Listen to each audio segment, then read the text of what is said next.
Hello, my name is Bill and welcome to Mind Your Crypto. Today we have a game for ZILLIQA. I want you to play a game with me. Before we continue, do not forget to join our monthly subscription, link in the description box and in the comment section, Patreon/Mind Your Crypto. You will learn amazing things. You will get amazing profits and all of that in the Telegram group chat. Okay, you can join our Telegram, but first you have to join our Patreon. Okay, and then you will provide me your username and we are going to work together. I really hope that we can work together, and of course we have a beautiful team behind. You can see all the benefits on Patreon page. Thank you for watching. Have a fantastic day wherever you are. Let's go right now and see something for ZIL.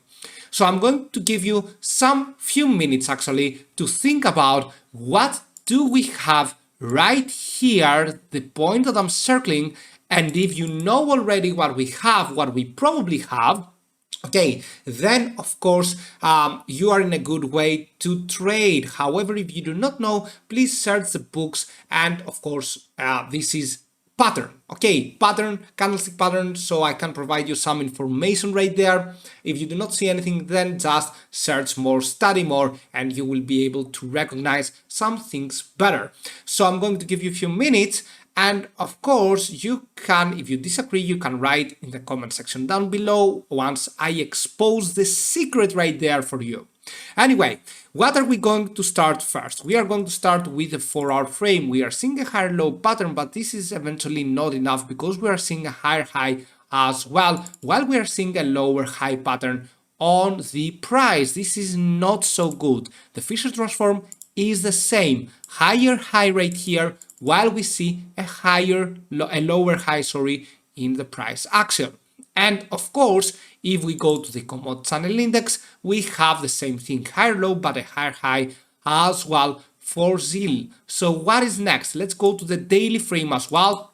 On the daily frame, we have more room to correct. We had the bearish cross between the MACD line and our signal line right here, the oscillator MA line and our signal line, bearish cross, and of course we can go further down. Same with the RSI, same with the commodity channel index, and of course the stochastic RSI is in an oversold, but I wouldn't pay so much attention to the stochastic RSI for the time being, okay, because we want to see other risk metrics first. On the other hand, on the weekly frame, we had a crazy overbought RSI above the 70. You can see the commodity channel index on its way to the 300. We had seen more for ZIL, but at this moment we had a crazy high risk, and that's why we should be careful. We still have a risk going on, and because we are not in an overbought yet with the RSI, it doesn't mean that we do not have an overbought as now, because you can see that commodity channel index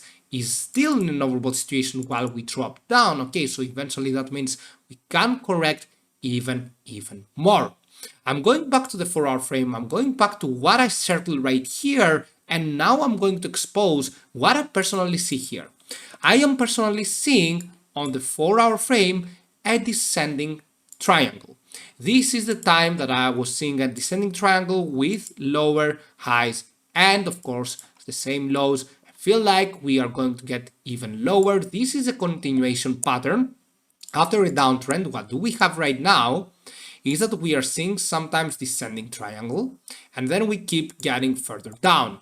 This is a formation that of course can fail. And what I mean by that, we have seen sometimes that we are getting descending triangles and we are not getting higher. Okay, lower, sorry. Instead, we are getting higher. So if you see something like this and we just go upwards breaking this high, then be certain that we are probably going to have a more of a pump. However, the most probable scenario, as I told you before, is to go down from this descending triangle and to go towards the next support level, which could be the 0.113. So right here, this is the next target for ZIL against USDT, the 11.223. Okay, and of course we have the next ones, some minor support levels in between the 0.10, the 0.11, and so on. We have many things. If we want to use the Fibonacci retracement, what we can do right here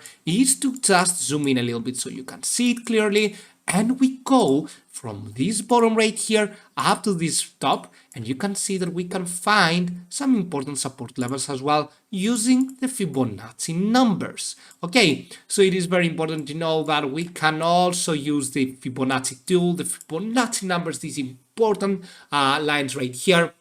And of course, you can see that the next support levels are these ones for ZIL. Okay, so of course, this is my theory. If we are about to get higher, we need to break the point 13.5. If we do not do that, then we are not going to get higher. Then this means ZIL is going to go further down.